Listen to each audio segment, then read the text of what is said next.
Beliau tidak mencela, beliau tidak menghardik, beliau tidak mencaci.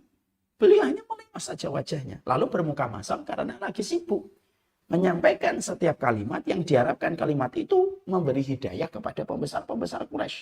Apa yang terjadi? Allah turunkan itu. Surat Abasa wa Tawalla. Definisinya adalah kita ini patut bertanya, kenapa kok mencela seorang mukmin itu merupakan perkara yang betul-betul dijaga oleh Islam dan dikategorikan sebagai dosa yang sangat besar sekali. Karena sesungguhnya mencela itu kamu berarti mencela zat yang menciptakan dirinya. Ketika kamu menghujat, kamu mencela zat yang telah menciptakan dirinya, zat yang lebih tahu tentang kondisi hatinya dan amalnya daripada diri kita sebagai seorang manusia. Kalau orang paham ini, mungkin mereka akan berpikir 1 juta kali sebelum kita mencela dan menghujat orang lain. Apa yang kita lihat dari saudara kita tidak mewakili semua perkara dalam episode hidupnya nggak kelihatan oleh kita. Selamat datang di channel Langkah Iman Istiqomah. Jangan lupa like, komen, dan subscribe. Dan semoga kita semua mendapatkan ilmu yang bermanfaat. Amin. 8 ya. Jadi kalau capek dikit itu tegang sekali perutnya gitu. Iya.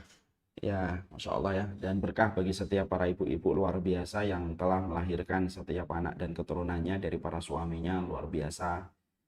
Kalaulah kehamilan selalu disikapi dengan syukur, insya Allah kehamilan itu salah satu di antara jalan besar untuk menuju kepada surganya Allah. Amin, insya Allah. Kita mulai kajian kita. Assalamualaikum warahmatullahi wabarakatuh.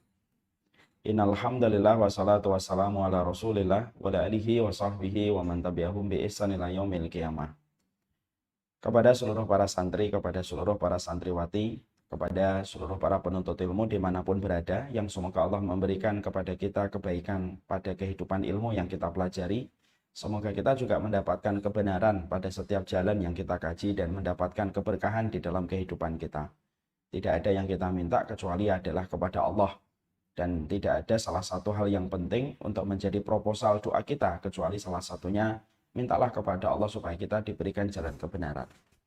Alhamdulillah, tentunya senang sekali kita pada kesempatan hari ini kita selalu bersyukur kepada Allah atas seluruh nikmat yang Allah telah berikan kepada kita. Dan sesungguhnya setiap mukmin ataupun setiap hamba hendaklah mereka itu menyadari kita dalam kehidupan itu modalnya nol. Semua itu datang dari Allah, semua mengalir dari Allah. Dan kalau kita menyadari bahwasanya kehidupan kita modalnya itu nol karena semua datang dari Allah, maka ini yang menjadikan kita gampang bersabar.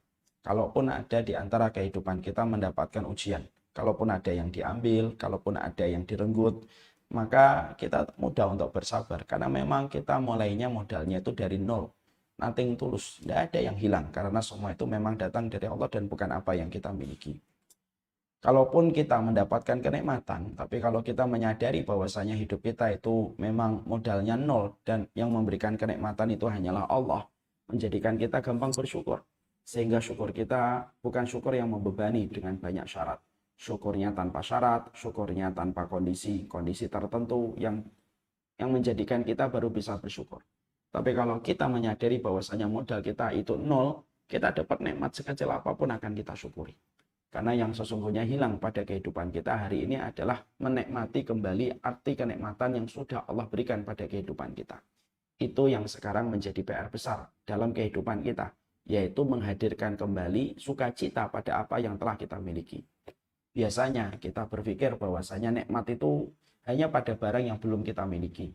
Kita belum memiliki rumah, kita belum memiliki apartemen, kita belum memiliki mobil. Kita menganggap betapa sempurnanya nikmat itu kalau kita mendapatkan semua yang kita harapkan. Lalu kita melupakan berapa kebaikan yang sudah kita dapatkan pada kehidupan kita. Maka inilah yang menjadikan kita sebenarnya sederhana. Syukur itu adalah menghadirkan sukacita dan kegembiraan atas apa yang telah kita peroleh. Karena sesungguhnya ketika kita kembali merasakan bahagia, melihat jilbab yang kita beli, melihat kembali sepatu yang kita beli, melihat mobil yang sudah kita dapatkan, lalu kita merasakan kembali sukacita untuk memiliki semua barang itu, maka itu pun sudah merupakan bagian dari tanda syukur yang besar. Makanya inilah yang menjadikan kita, mari kita kembali untuk menghadirkan sukacita. Bukan hanya pada barang yang belum kita miliki lalu kita dapatkan baru kita bersukacita. Tapi betul-betul bahagia itu sederhana, menghadirkan sukacita dan kegembiraan pada setiap apapun kebaikan yang sudah kita peroleh di dalam kehidupan. Dan itulah hakikat kita bersyukur. Dan tentunya syukur kita bukan syukur yang kita menghitungnya itu nikmatnya harus gede dulu baru kita bersyukur. Bahkan pada perkara kecil pun harusnya kita bersyukur. Syukur itu tidak ideal kalau hanya pada perkara besar baru kita bersyukur. Tapi syukur yang menunjukkan ketakwaan itu adalah syukur ketika pada perkara kecil dan perkara remeh kita pun bersyukur. Maka itulah hakikat ketakwaan. Ketika syukurnya kita bukan pada perkara besar, tapi pada perkara remeh yang kita pandang biasa, tapi kita menikmatinya dengan kesyukuran. Makanya mungkin masih ingat saya dulu pernah menceritakan sebuah kisah nyata. Saya dulu pernah di Jogja. Ketika kami naik mobil bersama dengan keluarga, lalu saya menjumpai ada salah satu pengamen menggunakan tepuk tangannya untuk menjadi instrumen nyanyiannya mendekat ke mobil kami. Seorang ibu-ibu pakai jilbab. Beliau menyanyi dengan suara sumbangnya dan peralatan seadanya dengan tangannya. Lalu saya membuka kaca. Lalu saya memberikan kepada beliau uang. Maaf ya, saya cerita uangnya hanyalah 10.000. Ketika saya memberikan kepada beliau 10.000, maka beliau berkata kepada saya pada saat itu, maaf mas, saya nggak punya susu, saya nggak punya kembalian. Saya berkata kepada beliau, nggak usah bu, buat ibu aja gitu. Maka beliau seakan-akan tidak percaya. Ketika mendapatkan rezeki sekali ngamen dengan tepuk tangan mendapatkan 10.000. Dia mengulang-ulang kembali, benar nggak mas ini? Apa ini tidak kebanyakan? Terus dikatakan, saya mengatakan enggak. Sampai akhirnya lampu hijau, saya harus jalan. Maka di spion mobil saya menjumpai bagaimana beliau mencium uang 10.000 itu. Kita tidak membahas hukum bagaimana mencium uang, bukan itu yang kita bahas. Tapi yang kita iri sama beliau adalah beliau mampu mensyukuri nikmat 10.000. Lalu betul-betul bersyukur hingga mencium ekspresi di dalam dia bersyukur. Ketika dia berulang-ulang mengucapkan alhamdulillah, maka dia minggir, dia cium tangan, dia cium itu 10.000 tersebut berulang-ulang untuk menunjukkan betapa bahagianya dia mendapatkan itu. Saya pada saat melihat kejadian itu maka saya terpikir, Masya Allah ya, betapa irinya saya dengan beliau. Beliau ketika mendapatkan 10.000, segenap seluruh tubuhnya itu bisa bersyukur pada kenikmatan 10.000 itu. Padahal bisa jadi di kantong kita ada 10.000, ada 15.000, ada 20.000, ada 50.000. Tapi selama ini kita merasa biasa. Karena mungkin kita terbiasa mendefinisikan syukur itu pada perkara yang besar. Kalau di kantong kita dan rekening kita belum nyampe 1 miliar ya kita biasa-biasa aja. Kalau di rekening kita belum mencapai 10 miliar ya kita biasa-biasa aja. Dan menganggap itu semuanya bukan nikmat. Karena belum sesuai dengan target banyak yang kita miliki secara subjektif. Makanya Masya Allah, disitulah kita, terutama saya, disitu saya iri. Iri bukan kepada orang yang menghafalkan Quran semata, tapi iri kepada seorang ibu yang ketika mendapatkan 10.000, beliau bersyukur, beliau bersukacita, beliau cium itu.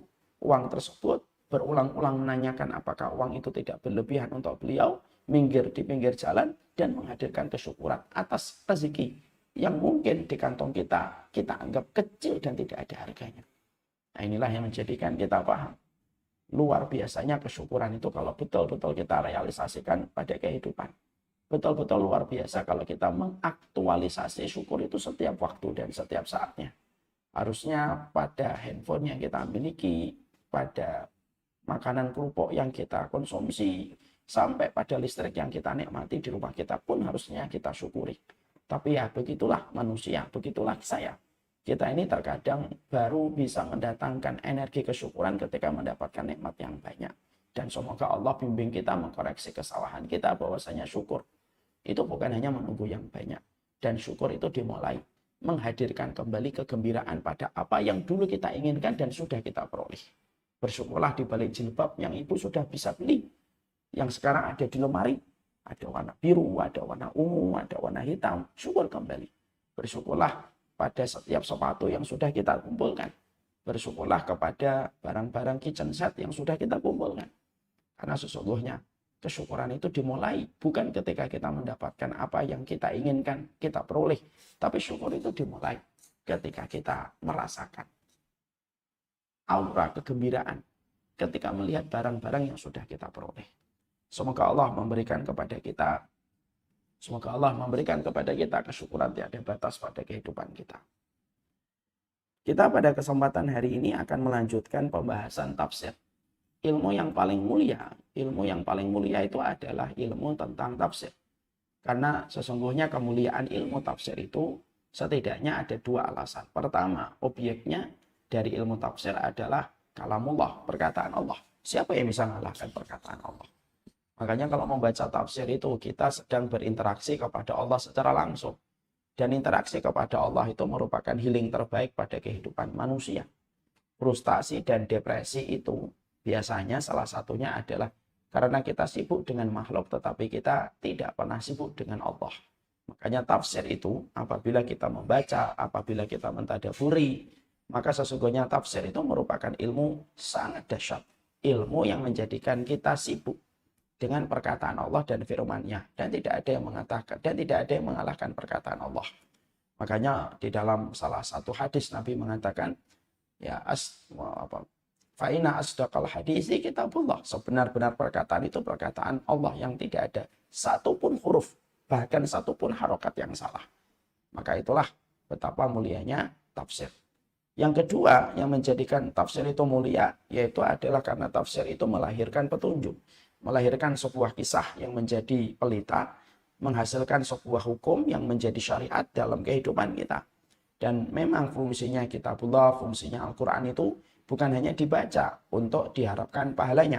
Bukan hanya dibacakan ketika orang itu telah meninggal dunia. Tapi ya fungsinya Al-Quran itu adalah menjadi petunjuk pada kehidupan kita.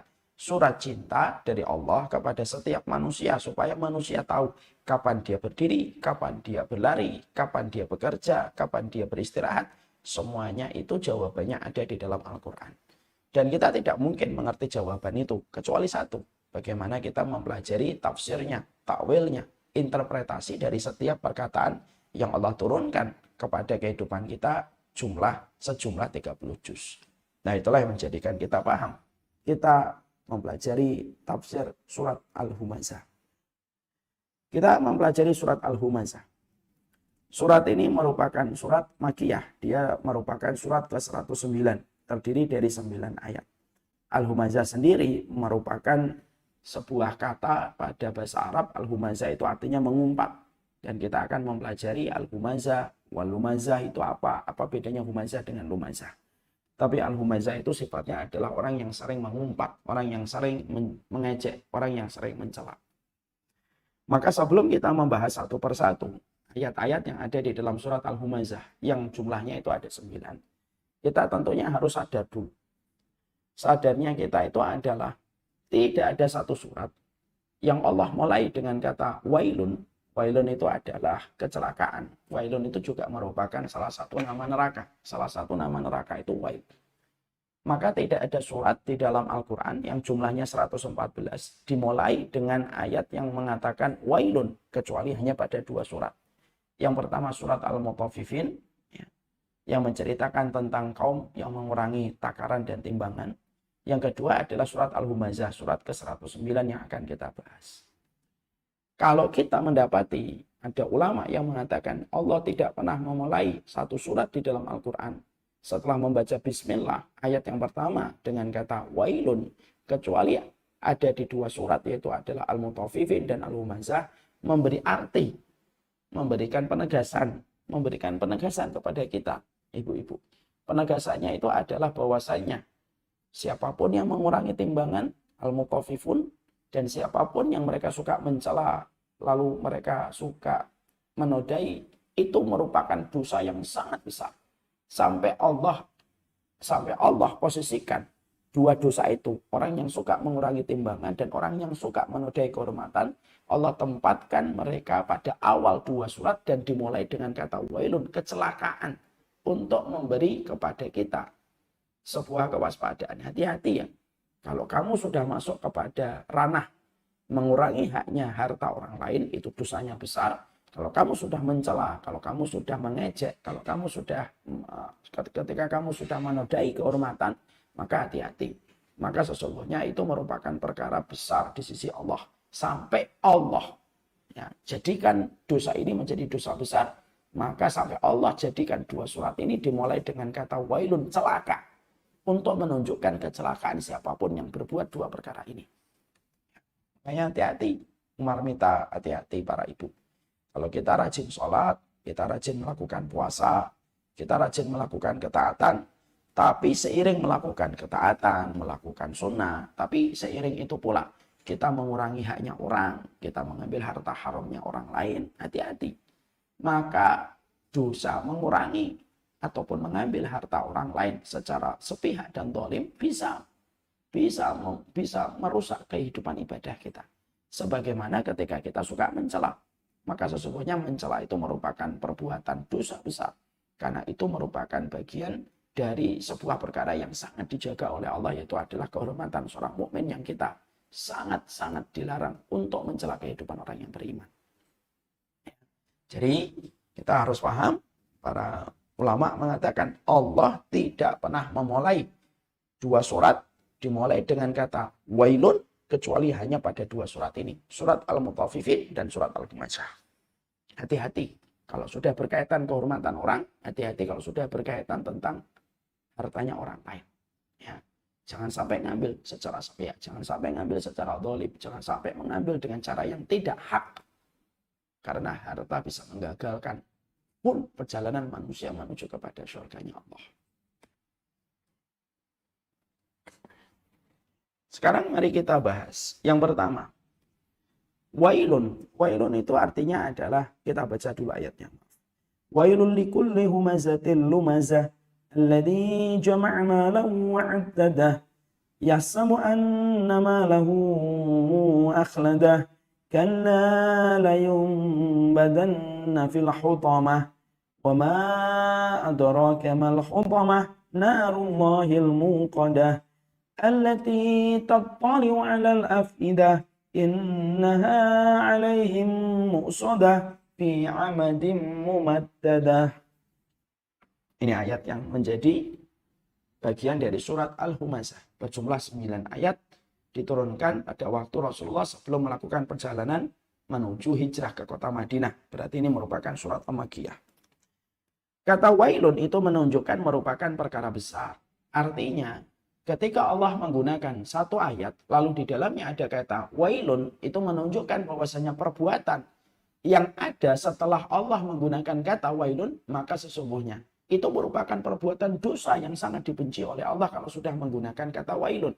Karena hampir sama dengan kata laknat. Ya. Jadi sama dengan kata laknat. Tentunya ibu paham, ibu harus mengerti. Salah satu di antara kriteria besar, dosa besar itu adalah sebuah dosa yang apabila dosa atau satu perbuatan dimulai dengan kata laknat atau di dalamnya ada kata laknat. Jadi kalau ada dosa, diterangkan dosa itu dengan sebuah keterangan kata laknat, berarti dosa itu dosa besar. Sama, kalau ada satu perbuatan sampai Allah menurunkan dengan sebuah keterangan yang dimulai dengan kata wailun, maka itu menunjukkan kepada kita bahwasanya itu merupakan dosa yang sangat besar ketika sudah dimulai dengan kata wailun. Karena kecelakaan.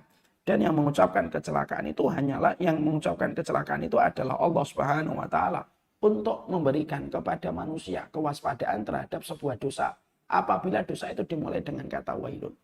Ini yang pertama. Jadi kalau ada dosa, ibu membaca di dalam Al-Quran atau membaca dalam hadis, dosa itu dimulai dengan kata laknat atau di dalam keterangan dosa itu ada kata laknat yang mengancam, berarti itu dosa besar. Ada dosa dimulai dengan kata wailun atau di dalamnya ada kata wailun, itu berarti merupakan dosa yang sangat besar sekali konsekuensinya di hadapan Allah. Sampai Allah memberikan redaksi kalimat di dalam firman-Nya dengan kata wailun, celaka sekali. Kita kalau ngobrol dengan anak kita, lalu kita memberikan penegasan kepada anak kita terhadap satu perkara yang harusnya dihindari sama anak kita, maka kita sebagai orang tua sadar atau tidak sadar sering menggunakan redaksi kata celaka. Nah, kalau kamu bisa melakukan kayak gini, celaka. Contoh, saya sering sekali menggunakan kalimat celaka kalau sudah berbicara tentang masalah bagaimana mereka tidak boleh durhaka kepada seorang ibu. Saya sering mengatakan celaka ya nak, kalau kamu sampai tidak memiliki empati sama ibu. Celaka ya nak kalau kamu sampai menelantarkan ibu. Celaka ya nak kalau kamu sampai menyalah-nyalahkan ibu kamu. Kata celaka itu sering dipakai sama setiap orang tua, sama setiap pembuat keputusan. Ketika menerangkan tentang satu perkara besar, lalu kita mulai dengan sebuah kalimat penegasan di awal. Wailun, celaka sekali. Itu menunjukkan perkara itu betul-betul besar. Allah tidak mengatakan likulli humazatin lumazah wailun. Allah tidak mengatakan kepada setiap orang yang mencela dan menghujat kecelakaan. Tidak. Allah menggunakan kata wailun di depan untuk membangkitkan kesadaran manusia dari kelalaian dalam perkara itu. Beda kalau misalkan dikatakan, misalkan maaf, kalau dalam bahasa keseharian kita, kalau kita menjumpai beberapa pagar ditulisi awas, lalu dikasih tanda seru 3. Ada anjing galak. Beda nanti impact-nya, dampaknya apabila kita membaca tulisannya dibalik. Ada anjing galak, awas. Impact-nya itu sudah beda karena diletakkan kalimat awas di depan itu sebagaimana kalimat wailun, awas. Kalau kamu itu menjadi pencela dan kamu itu menghujat. Nah, itu menunjukkan kepada kita. Sekali lagi, poin yang pertama, kalau kita ringkaskan adalah kalau ibu membaca ayat ataupun hadis. Lalu di dalam ayat itu ada kata wailun, di dalam ayat itu ada kata laknat, atau di dalam hadis itu ada kata laknat, pastikan itu dosa besar. Dan ditugaskan dengan kata wailun untuk membangkitkan kesadaran kita, untuk mengaktifasi kewaspadaan kita. Jangan jadi pencela, jangan suka menghujat. Jangan sampai kamu di dalam hidupmu sampai dolimin orang dan ngerugiin hartanya orang. Itu peringatan Allah kepada kita dari tadabbur ayat yang pertama surat Al-Humazah. Yang kedua yang kita dapatkan di sini, wailul likulli humazatin lumazah. Maka sesungguhnya wailul likulli humazatin lumazah ini merupakan kecelakaan bagi mereka yang mencela, lagi mereka itu mengumpat. Mungkin kita agak bingung, apa bedanya humazah dengan lumazah? Mencela, mengumpat, itu kan sama. Dalam konteks bahasa Indonesia, mencela itu yang mengumpat itu juga mencela. Maka diterangkan di sini beberapa pernyataan dan definisi yang disampaikan para ahli tafsir. Para ahli tafsir itu mengatakan bahwasanya al-hammas isim masdar dari kata humazatil lumazah, itu artinya adalah mengumpat dengan kata-kata. Jadi dia mengumpat dengan kata-kata. Dia mencela dengan kata-kata yang keluar dari lisannya, maka itu disebut dengan al-humazah. Jadi kalau ada orang mengumpat dengan kata-katanya, maka itu merupakan bagian dari kata humazah. Atau secara kata benda al-hammaz. Ada yang kedua, yaitu al-lammas. Al-lammas itu adalah mengumpat dengan perbuatan. Yaitu dia merendahkan orang lain, dia mencela orang lain, tapi dengan perbuatan. Dengan gerakan tangannya, dengan gerakan mulutnya, dengan gerakan sipitan matanya, dengan gerakan bahunya. Tapi maksud dari semua gerakan yang dilakukan dengan perbuatan anggota badannya itu sebenarnya adalah mencela dan merendahkan orang lain. Contoh nih, ya, ketika sebagian orang kadang mereka menunjukkan perilaku merendahkan orang lain dengan picingan mata. Itu pun termasuk al-humazah, tapi dalam kategori al-lammas atau lumazah.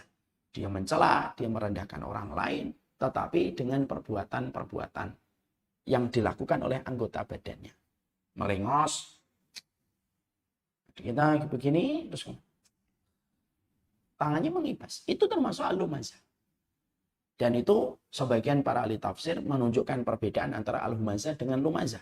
Al-humazah dengan kata-kata, langsung verbal dia menyampaikan sesuatu tentang orang tersebut, lalu dia merendahkan, dia mencela, dia mengumpat orang tersebut dengan makna yang sama, maka al-lammas atau lumazah itu dengan perbuatan.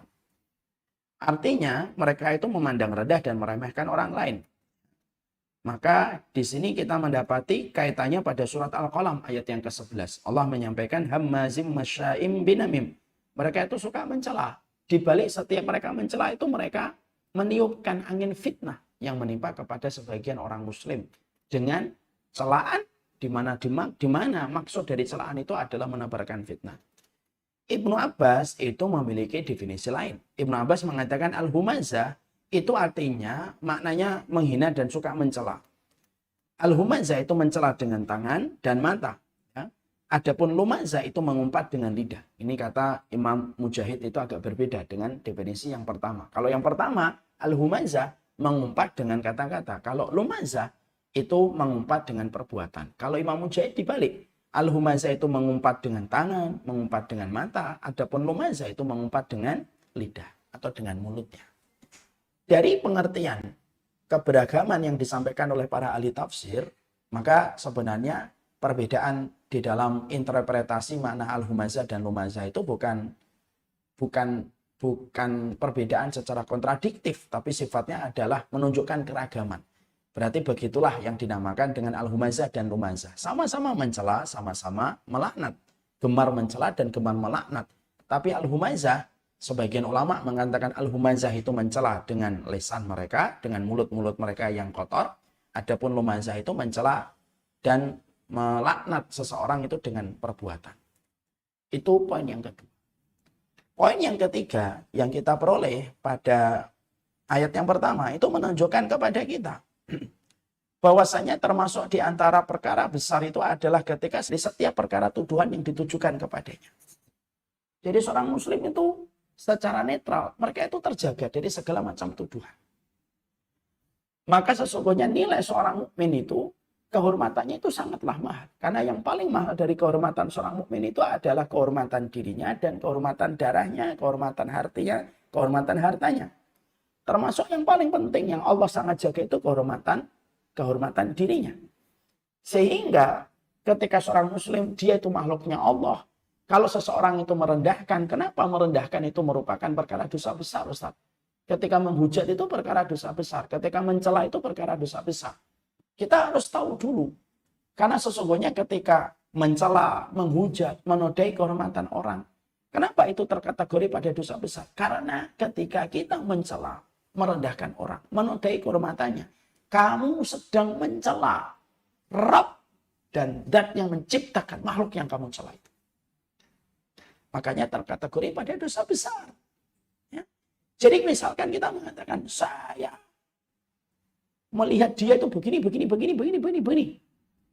Lalu kita mengumpulkan 1001 alasan untuk membenarkan celaan kita kepada fulan itu. Kenapa itu termasuk dosa besar, Ustaz? Bagaimana tidak termasuk dosa besar? Kamu mencela, kamu menghujat Rabb dan zat yang menciptakan makhluk itu, di mana ampunan Allah kepada makhluk itu Allah berikan lebih besar. Ampunan yang Allah janjikan kepada manusia itu sebagaimana Allah janjikan ampunan kepada kita lebih besar daripada kesalahan kita selaku makhluk dan hambanya. Itu yang menjadikan kita paham kenapa mencela orang mukmin itu bukan perkara kaleng-kaleng, bukan perkara kecil, tapi perkara besar. Nah, ini matikan. Ya. Jadi kalau ada seorang mukmin, apalagi ketika itu orang mukmin yang secara zahir dia melakukan amalan-amalan sebagaimana orang yang beriman.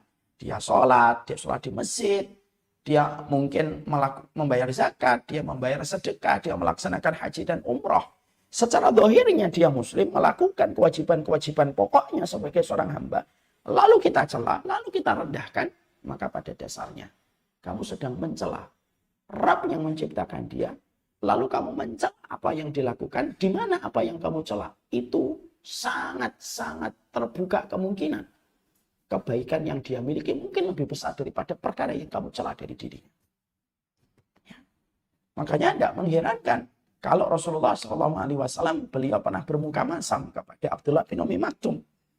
Rasulullah pernah bermuka masam kepada Abdullah bin Umi Maktum ketika Rasulullah memiliki alasan dalam tanda kutip. Beliau sedang dakwah kepada pembesar-pembesar Quraisy yang diharapkan oleh Rasulullah. Ini pembesar-pembesar Quraisy ini masuk Islam ini nanti akan membawa dampak besar. Para pengikut-pengikut mereka akan juga masuk Islam. Karena Nabi sedang konsentrasi menyampaikan dakwahnya kepada pembesar-pembesar Quraisy. Datang itu Abdullah bin Maktum, seseorang datang dari kalangan fakir miskin dalam kondisi matanya buta. Datang kepada Rasulullah. Di mana Rasulullah? Beliau tidak mencela, beliau tidak menghadap, beliau hanya melengos. Itu belum termasuk humazah, itu belum termasuk lumazah. Beliau hanya melengos saja. Beliau tidak mencela, beliau tidak menghadap, beliau tidak mencaci. Beliau hanya melengos saja wajahnya. Lalu bermuka masam karena lagi sibuk. Menyampaikan setiap kalimat yang diharapkan kalimat itu memberi hidayah kepada pembesar-pembesar Quraisy. Apa yang terjadi? Allah turunkan itu. Surat Abasa wa Tawalla. Definisinya adalah kita ini patut bertanya, kenapa kok mencela seorang mukmin itu merupakan perkara yang betul-betul dijaga oleh Islam dan dikategorikan sebagai dosa yang sangat besar sekali. Karena sesungguhnya mencela itu kamu berarti mencela zat yang menciptakan dirinya. Ketika kamu menghujat, kamu mencela zat yang telah menciptakan dirinya, zat yang lebih tahu tentang kondisi hatinya dan amalnya daripada diri kita sebagai seorang manusia. Kalau orang paham ini, mungkin mereka akan berpikir 1 juta kali sebelum kita mencela dan menghujat orang lain. Apa yang kita lihat dari saudara kita tidak mewakili semua perkara dalam episode hidupnya nggak kelihatan oleh kita. Makanya maaf, kalau akhirnya kita ngaji, ikut ilmu, ikut taklim, lalu kita melihat satu perkara yang kurang benar dari saudara kita, lalu kita mencelanya, menyesatkannya dengan begitu ringan, padahal banyak episode-episode lain yang tidak kelihatan oleh kita. Hati-hati. Jangan itu dianggap merupakan dosa kecil, tapi itu dosa yang sangat besar ketika sudah mencela ataupun menghujat orang. Untuk memberi arti kepada kita, tidak ada zat yang paling menjaga setiap makhluk yang Allah ciptakan, kecuali yang paling menjaganya itu adalah Allah. Kalaupun ada yang betul-betul bisa menyiksanya, itu hanyalah Allah dengan keadilannya, bukan manusia. Dengan segala keterbatasan dan segala kesalahan yang dia miliki, terutama kalau sudah mencela orang lain. Ya. Makanya di sini kita memahami itulah termasuk dosa besar. Makanya kita paham di dalam agama kita itu meletakkan sebuah kehormatan itu harganya mahal betul. Makanya Rasulullah pernah beliau tawaf, lalu Rasulullah SAW itu bersabda, la hurmatu hadal bait. Sesungguhnya kehormatan Ka'bah itu lebih rendah daripada kehormatan seorang mukmin. Jadi Nabi mengatakan la hurmatul mukmin a'dham indallah min hurmati hadzal bait. Jadi Rasulullah seakan-akan fi makna Nabi sallallahu alaihi wasallam, Rasulullah itu mengatakan kepada kita, kehormatan seorang mukmin itu lebih mahal daripada kehormatan Ka'bah. Padahal kita paham Ka'bah merupakan simbol dari rumahnya Allah. Kita tentunya paham betapa bergetarnya hati kita pertama kali ketika melihat Ka'bah.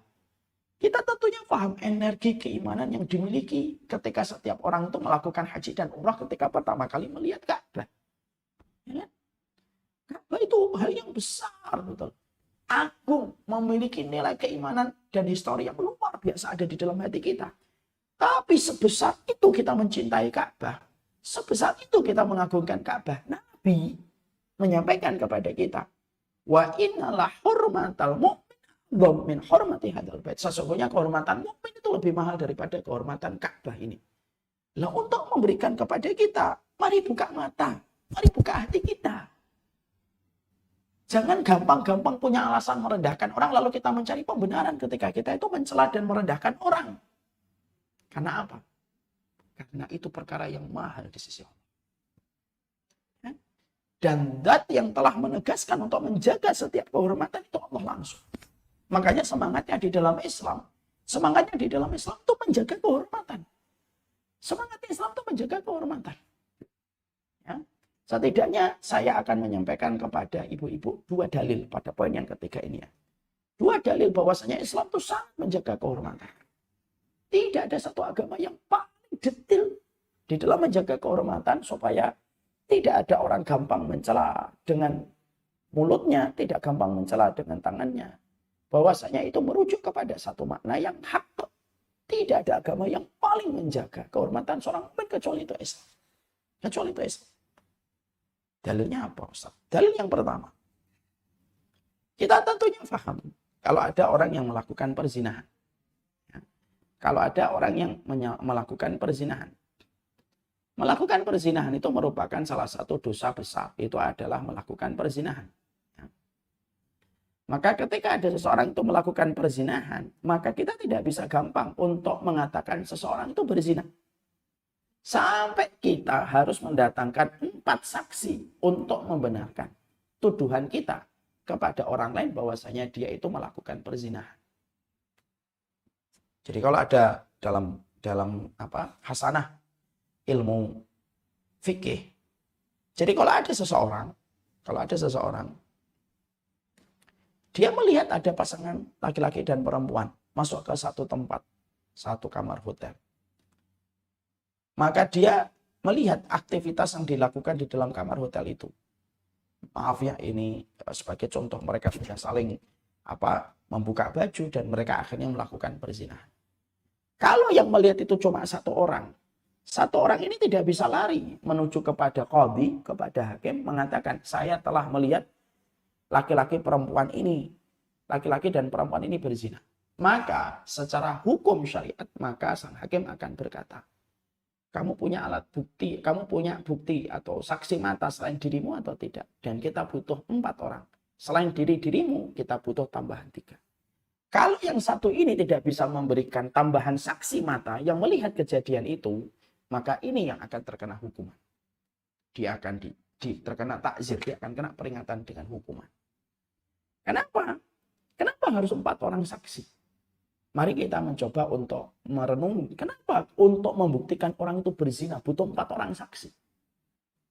Itu merujuk kepada satu perkara penting sekali. Apa yang dirujuk pada perkara itu? Itulah Islam. Saking semangatnya menjaga kehormatan seorang mukmin sampai menuduh zina, itu harus mendatangkan 4 orang saksi. Dan tidak gampang untuk mendatangkan, dan tidak gampang untuk mengatakan fulanah itu berzina sampai kamu bisa mendatangkan 4 orang saksi. Kalaupun kamu sudah mengatakan menuduh seseorang itu berzina dan kamu tidak bisa mendatangkan 4 orang saksi atau 3 orang saksi tambahan selain kamu sebagai saksi mata, kamulah yang berdosa. Apa pelajaran dalam syariat fikih ini? Menunjukkan kepada kita seorang mukmin itu mahal harganya, sampai membuktikan dia melakukan sesuatu dosa besar itu tidak bisa dilakukan secara gampang. Satu orang langsung menuduh tanpa 3 saksi tambahan untuk melengkapi jumlah 4 orang saksi yang dibutuhkan ketika menjatuhkan seseorang itu berzina. 4 orang saksi. Padahal kalau secara logika dan nalar mungkin enggak. Kalau kita membayangkan gitu, ada seseorang gitu, ada perbuatan zina sedang dilakukan, lalu orang itu rame-rame ngeliatin gitu. 4 orang gitu. Sulit rasanya mencari 4 orang saksi melihat perbuatan zina itu. Padahal kita tahu zina itu besar-besar. Dan zina itu adalah langsung dengan Allah Subhanahu wa taala. Kita tahu betul zina itu merupakan dosa yang paling dibenci oleh Allah setelah syirik kepada Allah. Tidak ada air yang paling najis kecuali air yang tumpah pada rahim seorang wanita ketika tidak ada ikatan dengan ikatan yang syar'i. Masya Allah. Tapi walaupun dosa zina sedemikian besarnya, tapi tetap mengatakan fulanah itu berzina, fulan itu berzina, itu 4 orang saksi untuk memberi makna kepada manusia. Kehormatan mukmin itu mahal dan menjatuhkannya itu tidak gampang. Supaya kita tidak gampang-gampang nuduh orang, wah ini berzina, wah ini sesat, wah ini syubhat, gampang. Dimana ketika dia dimintain secara detail gitu atas tuduhan dia tidak bisa menjawab. Makanya tidak mengherankan kalau kita menjumpai dan kita mendapatkan bagaimana Rasulullah SAW mengatakan kepada kita. Rasulullah SAW itu kan mengatakan kepada kita begini. Inna zina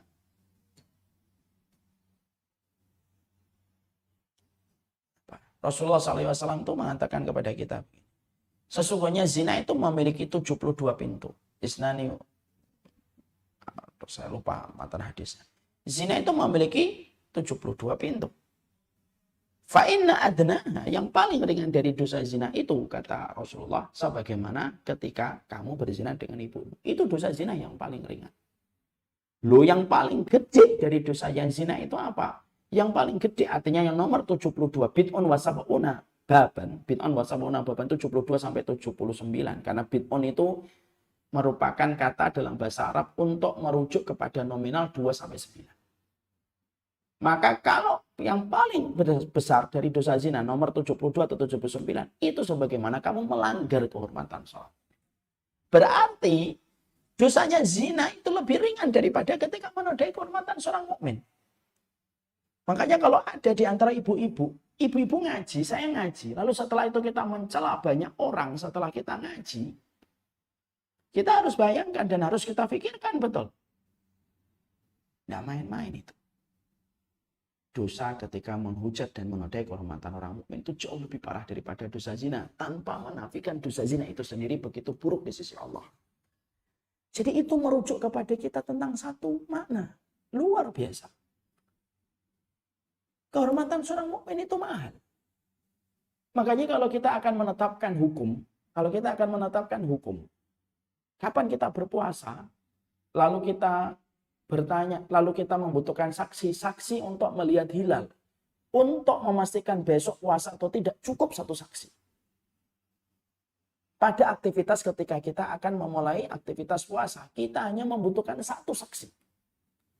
Tapi ketika kita akan menjatuhkan kehormatan seorang mukmin, ya, kita butuh 4 orang saksi ketika akan mengatakan bahwasanya dia itu seorang pezina, untuk memberi arti kepada kita betapa mahalnya kehormatan seorang mukmin itu. Makanya simpel. Ilmu yang berkah itu ilmu yang menjadikan kita tuh menjaga lisan kita untuk menodai orang lain. Jadi kalau ilmu akhirnya menjadikan kita menjadi penghujat, ilmu akhirnya menjadikan kita pencela, di balik setiap guru yang kita ikuti, kita mencela setiap orang yang tidak mengikuti guru kita. Lalu kita menghujat setiap orang yang tidak sama frekuensinya dengan kita ketika mendatangi ilmu.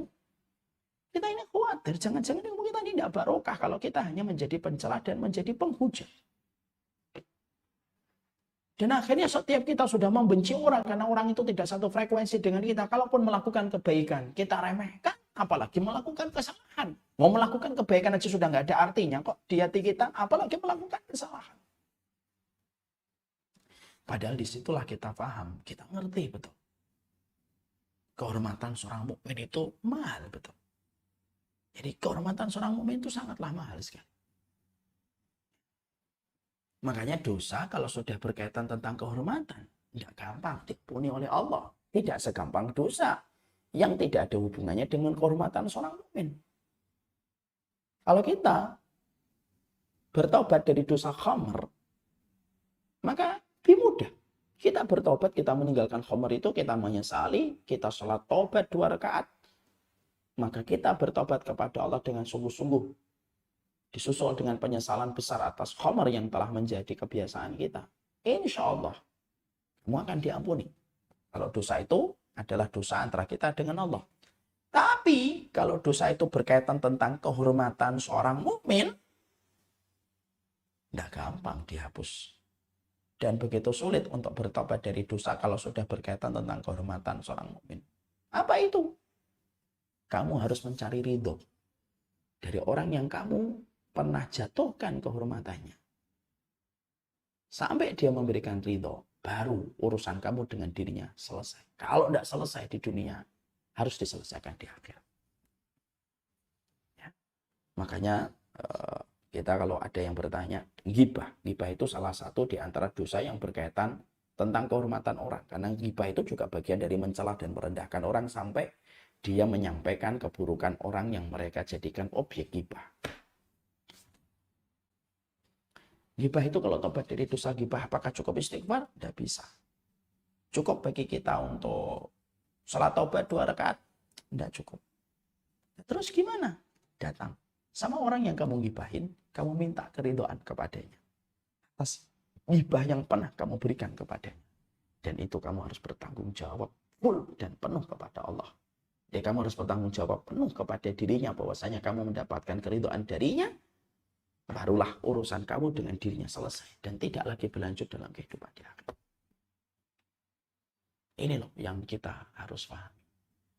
Orang terkadang gampang mencela dan gampang menghujat itu hari ini bukan dilakukan sama preman semata.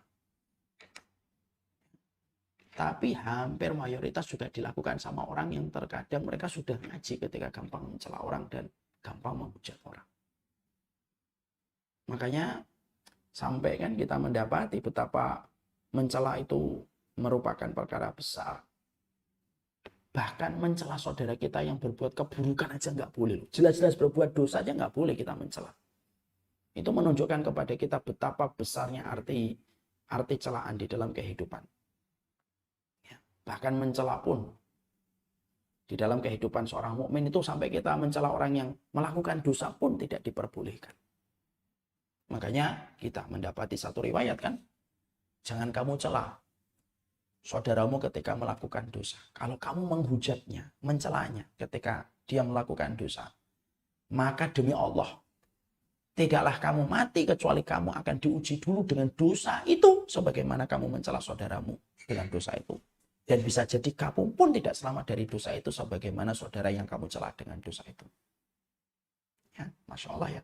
Loh, sampai ketika ada orang mukmin yang jelas-jelas melakukan sebuah dosa, maka kita ini tidak diperbolehkan untuk mencela orang itu dengan dosanya. Dan kalaupun kita sampai akhirnya mencela dosanya, tidaklah kita mati sampai sebelum kita mati diuji dengan dosa yang sama, dan bisa jadi mungkin kita juga tidak selamat dari dosa itu. Contoh nih, dalam konkretnya, kita menjumpai dan kita mendapati ada seorang mengganggu kehidupan keluarga orang lain.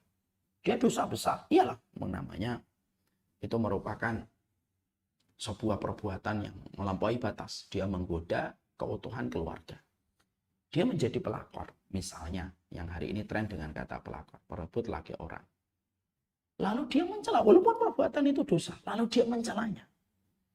Bukan mendoakan, lalu memberikan permintaan doa supaya dia diampuni oleh Allah gitu, supaya dia segera bertobat meninggalkan perbuatan itu. Lalu dia mencela, merendahkan orang itu dengan perbuatan yang dia kerjakan, mencelanya secara berlebihan. Tidaklah kamu mencela terhadap dosa saudaramu, kata Rasulullah, sampai kamu tidak akan mati, sampai kamu diuji dengan dosa yang sama, dan bisa jadi kamu pun tidak selamat dari dosa itu. Itu memberikan kepada kita tentang sebuah perkara, betapa beratnya celaan. Sampai kepada dosa besar, kepada pelaku dosa besar pun kita tidak diperbolehkan untuk mencela. Maaf ya, untuk lagi menjadi sebuah kiasan, untuk menerangkan kepada kita betapa beratnya kalau kita sudah mencela orang, menghadik orang, merendahkan orang. Terus sampai dalam satu riwayat dari Aisyah radhiyallahu anha, Ibunda Aisyah itu meriwayatkan hadis dari Nabi SAW, la tasubul amwat fa innahum qad afdau ila ma qaddam. Makanya sampai kita menjumpai dan kita mendapati, kata Rasulullah mengatakan, jangan mencela orang yang telah mati, karena dia telah membawa apapun yang telah dia lakukan kepada Allah. Artinya dia telah bertanggung jawab kepada Allah. Loh, sampai orang mati saja tidak boleh dicela. Padahal kalau kita pikir secara nalar, apa sih butuhnya orang mati terhadap kehormatan yang ada? Dia kan sudah mati. Dia sudah mati, tidak lagi membutuhkan, dia tidak punya rasa malu lagi, dia tidak ada rasa sungkan lagi karena sudah mati. Walaupun sama orang yang mati sekalipun. Kata Rasulullah SAW adalah, la tasubul amwat, jangan kamu mencela orang yang mati, fa innahum qad afdau ila ma'amilu. Mereka telah lapor, mereka telah bertanggung jawab apa yang mereka berbuat untuk dihadapkan kepada Allah. Lu sampai orang yang mati sekalipun pun kita tidak boleh mencela. Dari dua hadis terakhir yang saya sampaikan ini teguran kan untuk kita. Sama pelaku dosa besar aja kita tidak boleh mencela. Sama mayit aja kita nggak boleh mencela kok. Loh, apalagi sama orang mukmin yang dohirnya baik. Sama seorang muslim yang dohirnya melakukan kebaikan lalu kamu cela. Orang mati aja tidak boleh dicela kok. Orang yang melakukan dosa besar pun nggak boleh dicela kok. Kecuali kamu harus mendapati ancaman diuji dengan dosa yang sama kok. Apakah kita ini tidak tersentuh dengan nalar yang kita pahami dari dua dalil tadi gitu. Hari ini tuh celaan di mana-mana. Bukan hanya celaan itu dilakukan anak STM kepada anak STM sekolah lain. Hatta majelis taklim dengan majelis taklim. Hatta pengikutnya guru ini dengan guru ini. Hatta pengikutnya ustadz ini dengan ustadz ini. Hatta pengikutnya syekh ini dengan syekh ini. Mencela saja kehidupan tiap waktu. Belum lagi kita mendapati celaan dan hujatan saling merendahkan diri. Yang sana ngumput ini Wahabi, yang di sini menyebut yang kamu alul bid'ah. Dijawab lagi kamu Wahabi, dijawab lagi kamu alul bid'ah. Terus sampai kapan kita mencela, menghardik, merendahkan orang? Sama mayit aja kamu nggak boleh mencela. Sama pelaku dosa besar aja nggak boleh mencela kok. Kamu celah orang dan kamu jatuhkan kehormatan seorang mukmin dengan begitu murahnya. Kita bisa untuk mencela orang lain. maka tentunya ini merupakan sebuah perenungan yang ketiga. Ya. Jadi yang pertama kita nerangkan, kenapa celaan itu dosa besar? Kita sudah paham. Karena ini kalau kamu mencela, kamu itu mencela makhluk, mencela Rabb yang menciptakan makhluk itu. Bisa jadi orang yang kamu cela diridhoi sama Allah. Emang kamu mau apa kalau kayak gitu? Kamu cela fulan itu begini, fulan begini. Bisa jadi yang sedang kamu cela itu Allah yang lebih tahu keadaan hatinya dan perbuatannya daripada kamu.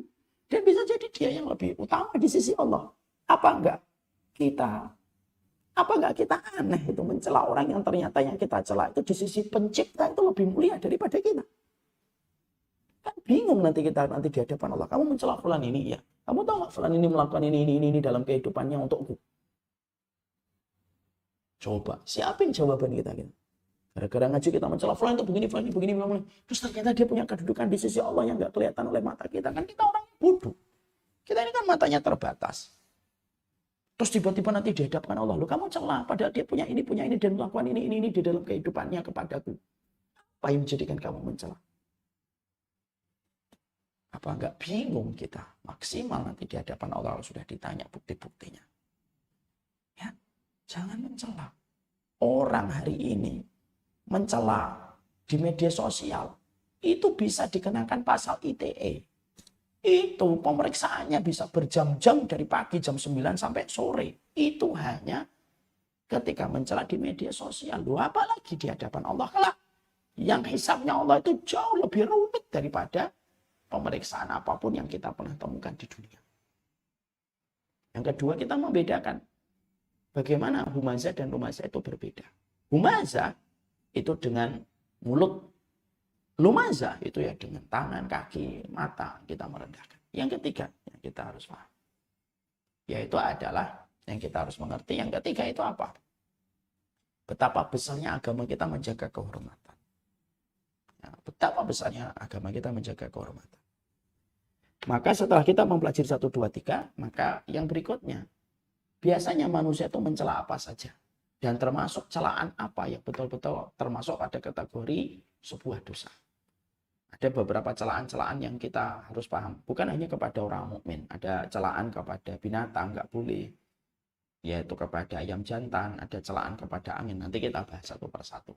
Kita masih berkutat pada poin ayat yang pertama.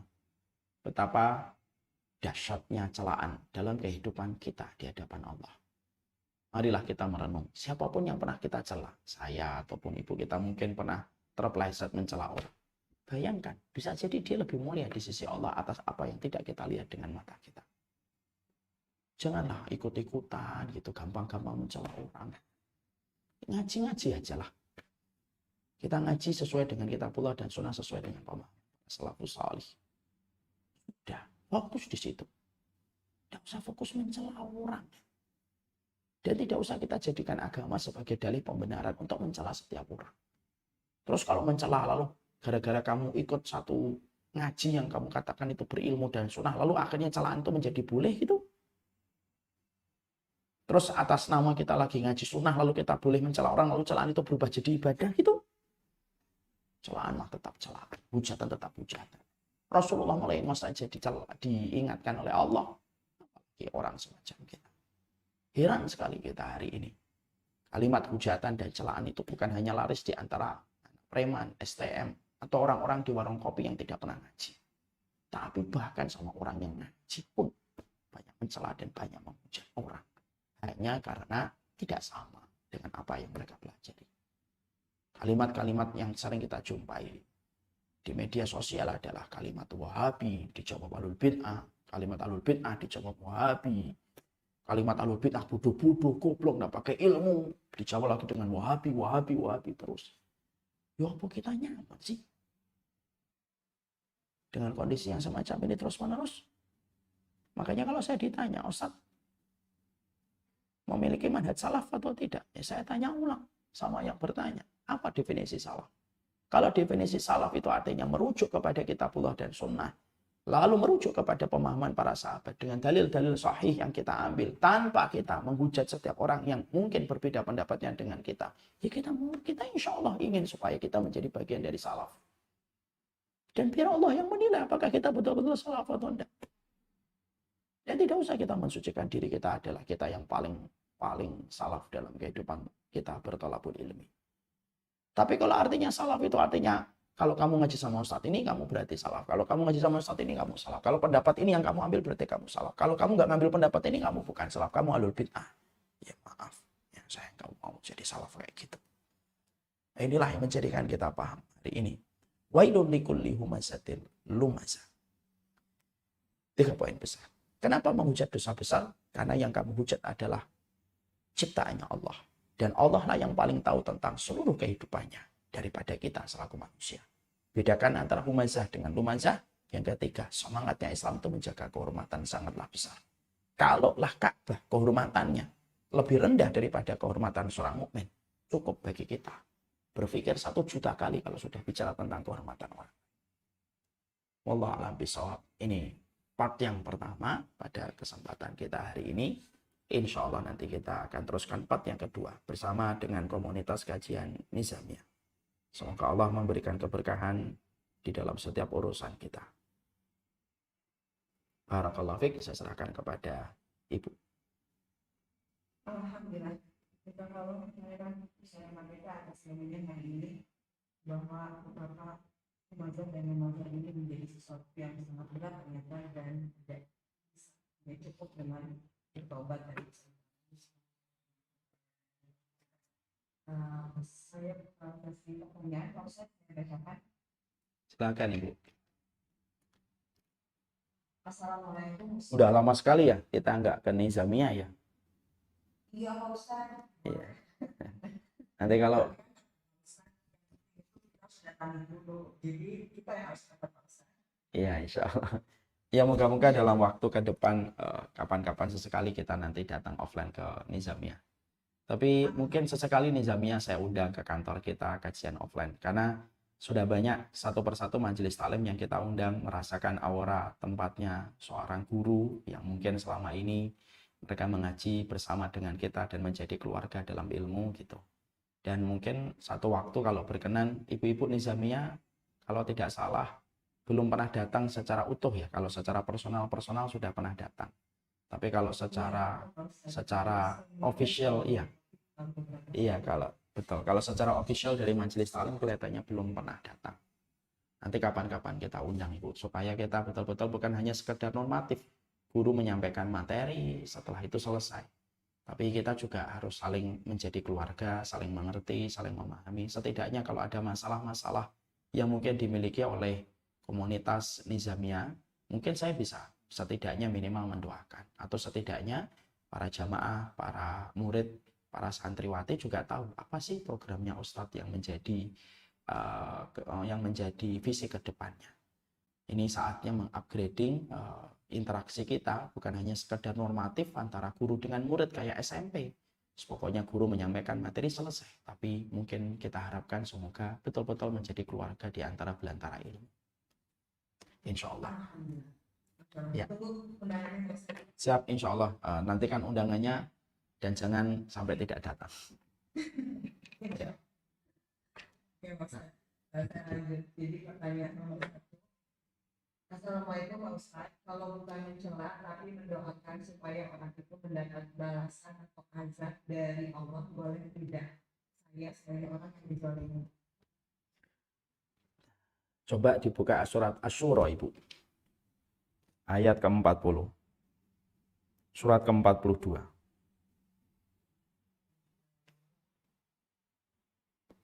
Ayat 42 Pak Ustaz. Ya. Surat ke-42 ayat yang ke-40. Ayatnya.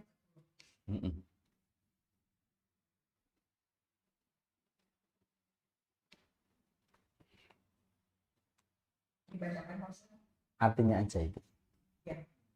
Dan balasan suatu kejahatan adalah kejahatan yang minimal. Tetapi barang siapa memaafkan dan berbuat baik pada orang yang berbuat jahat, maka pahalanya dari Allah.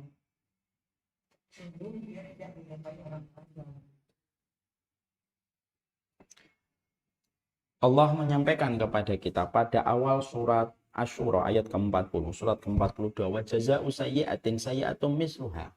Balasan atas setiap keburukan itu keburukan yang setimpal dengannya. Faman afa wa aslaha fa ajruhu 'ala Allah. Siapapun yang memilih untuk memaafkan dan tetap berbuat baik, maka sesungguhnya balasannya adalah kepada Allah. Di situ kita menjumpai dan mendapati, kalau kita terdolimi, maka sesungguhnya ada dua opsi yang Allah berikan. Tapi kalau lebih detailnya itu ada 3 opsi. Opsi yang pertama, kalau kita didolimi, terlukai, tersakiti, maka kita boleh membalas dengan balasan yang setimpal. Kamu ditempeleng, ya kamu tempeleng. Di tempat kamu ditempeleng. Kamu dipukul bahunya, ya boleh kamu pukul dia bahunya, sama. Kamu diambil 10.000, ambil 10.000 dari dirinya. Itulah maksud wajaza usayyatin sayyatu misluha. Balasan setiap keburukan itu ya keburukan yang setimpal. Tentunya dengan sebuah prosedur. Tidak boleh melampaui batas. Ditampar segini, balasnya tampar bolak-balik. Tidak boleh. Kamu berarti terdolimi sekaligus menjadi terdolimi, menjadi mendolimi. Itu tentunya tidak boleh. Maka itu pilihan yang pertama. Yang kedua, afa, memaafkan. Tapi tidak berbuat baik kepadanya. Pokoknya sekedar maafin aja. Saya ditampar, udah saya maafin. Tapi saya nggak mau lagi berbuat lagi baik sama dia. Itu yang kedua. Yang paling tinggi adalah bagaimana kita ketika terdolimi, kita memaafkan dan tetap berbuat baik seakan-akan tidak terjadi apa-apa kepada kita. Maka itu merupakan amalan gede. Ibnu Qudamah mengkategorikan itu termasuk amal yang paling berat ketika ditimbang di dalam mizan kebaikan di akhirat. Itu termasuk salah satu amal yang terkategori pemberat di dalam mizan kebaikan. Ya. Maka kita boleh memilih 3 itu. Silahkan memilih salah satunya. Cuma kalau ditanya yang paling afdal yang mana? Yang terakhir lah. Semua maafkan. Lalu tetap berbuat baik. Kalau kita berbuat baik sama orang yang mendolimi kita, kalaupun kita dianggap culun, bodoh, naif, polos, tidak apa-apa. Karena mereka tidak tahu balasan besar yang Allah janjikan kepada mereka yang mendolimi kita dan kita tetap berbuat. Nah, itu yang kita harus ingat. Kalau belum mampu, Ustaz, saya memaafkan tapi tidak akan berbuat baik kepadanya sama sekali. Tidak apa-apa. Tidak apa-apa. Saya ingin membalas Ustaz dengan balasan yang setimpal. Silahkan. Saya tidak boleh mengatakan, tidak boleh dibalas gitu. Kalau kamu ditampar pipimu sebelah kiri, berikan pipimu sebelah kanan untuk ditampar lagi. Bukan itu ajaran Islam. Ajaran Islam memberikan opsi. Kamu ditampar, kamu balas dengan tamparan yang setimpal. Atau kamu memaafkan, tapi tidak berbuat baik. Tapi yang paling mulia, kamu memaafkan dan tetap berbuat baik tanpa kamu membalas. Allah a'lam bishawab. Alhamdulillah. Terima kasih atas jawabannya, Pak Ustadz. Ada satu peserta yang raise hand ingin bertanya langsung. Apakah boleh, Pak Ustadz? Silahkan. Silakan. Kepada peserta atas nama Zaki, silakan untuk unmute dan menanyakan langsung kepada Ustadz Umar Mita.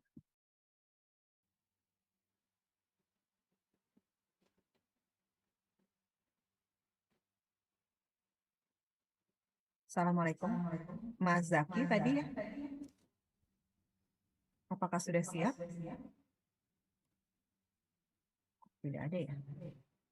Mungkin Mas Zaki mengundurkan diri dulu. Oh, tar dulu. Suaranya membalas suaranya kenapa ya?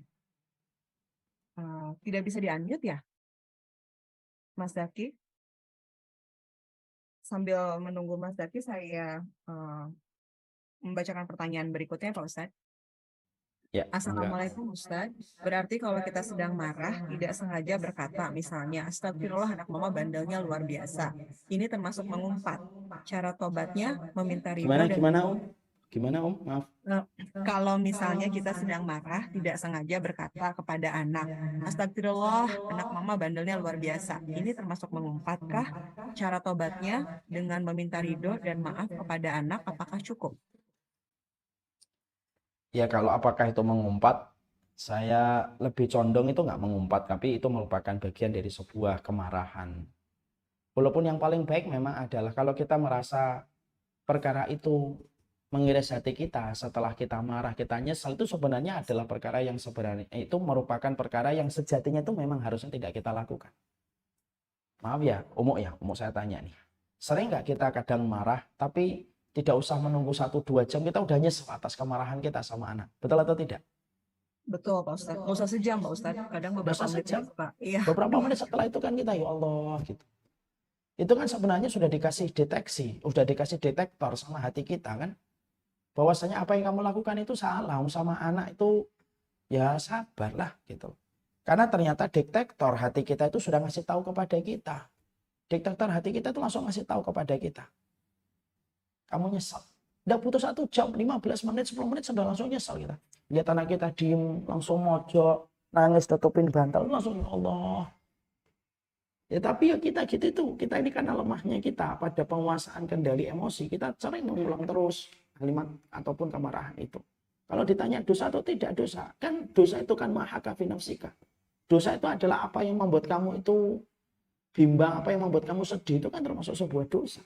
Yang sebenarnya itu sudah menjadi ilmu untuk kita. Detektor hati kita yang cepat nyesal ketika baru marah sama anak itu sebenarnya sudah detektor hati kita. Udahlah, ya semuanya harus dimarahi. Ya. Makanya saya teringat gitu ya, saya dan Bibu itu sering ngobrol gitu. Kalau kita pas lagi capek gitu ya, love language kita lagi turun, tangki kasih sayang kita juga lagi menipis gitu, karena rutinitas yang padat gitu ya. Kita ini saling ngasih nasihat. Kalau kita lagi love language-nya lagi turun, tangki kasih sayang lagi menipis gitu, dan lebih baik pergi dulu aja daripada di rumah nanti malah marah-marah. Udah lebih baik pergi dulu aja. Nanti kalau sudah agak naik love language-nya, tangki kasih sayangnya, ya baru datang nanti ke rumah. Lebih sabar. Tapi ya kadang kita adalah orang tua yang memang penuh dengan kekurangan. Maka orang tua yang hebat itu bukan orang tua yang tidak pernah melakukan kesalahan. Tapi orang tua yang hebat itu orang tua yang tahu ketika melakukan kesalahan, maka dia bertobat dan cepat meminta maaf.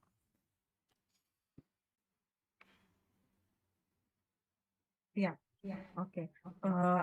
Pada peserta atas nama Mas Zaki, mohon maaf. Harusnya sih bisa tinggal di unmute ya Mas. Oh, sudah bisa ya? Oke. Silakan. Ustadz Umar Mitas, mohon izin untuk peserta ketiga menanyakan pertanyaan. Assalamualaikum warahmatullahi wabarakatuh. Assalamualaikum warahmatullahi wabarakatuh.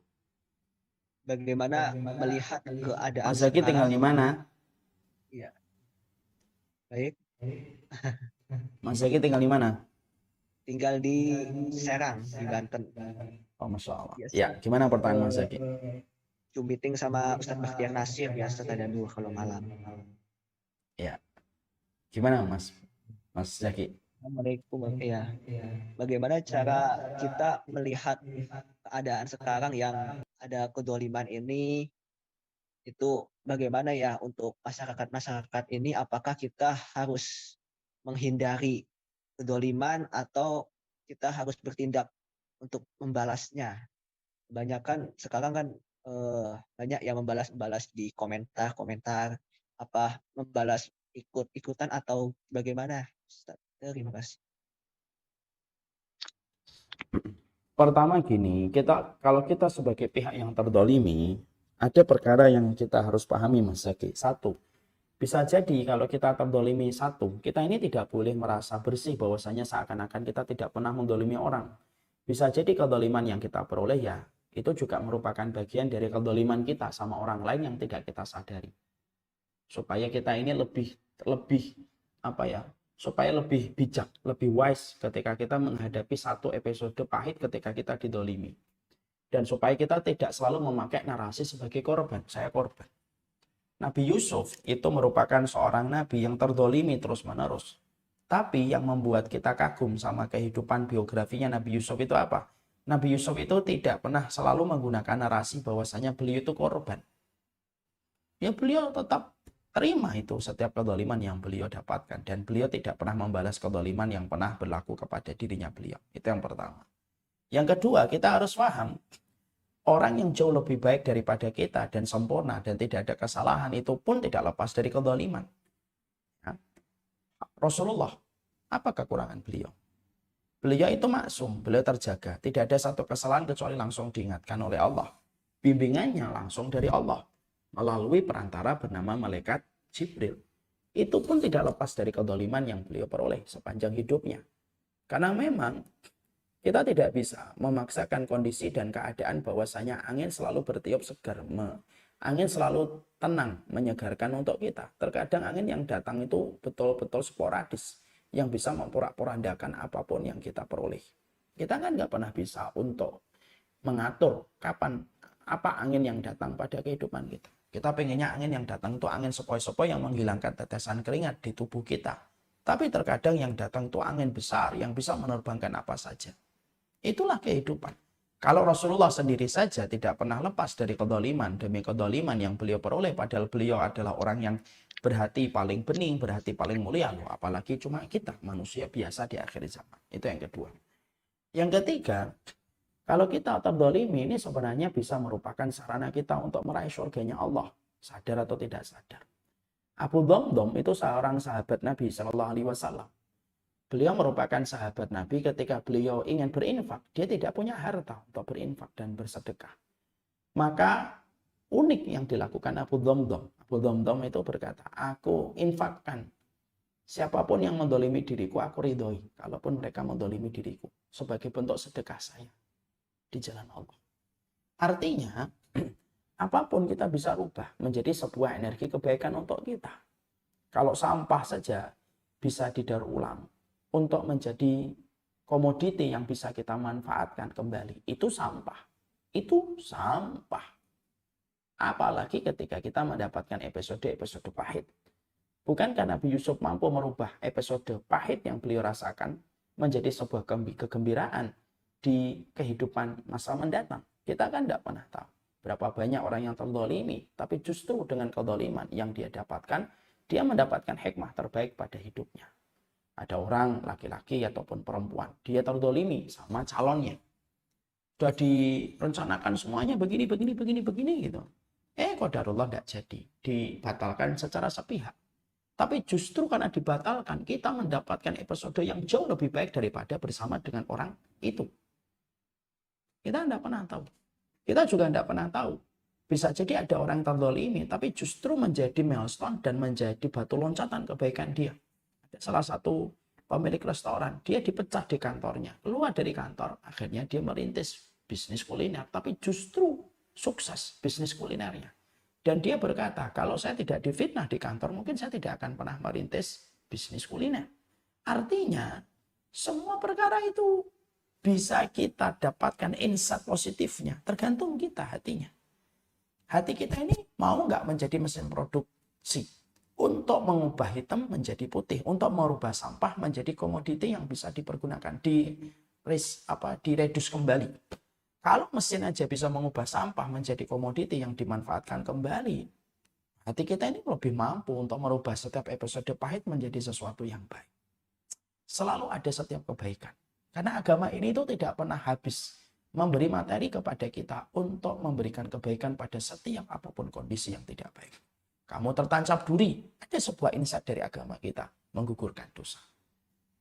Kalau kamu mendapatkan kedoliman, kamu mendapatkan insight-nya adalah kedoliman bisa jadi menjadi jalan kamu menuju surga. Selalu ada insight yang positif yang diberikan oleh agama kita. Agama kita tidak pernah lelah memberikan mindset yang positif pada kehidupan kita beragama.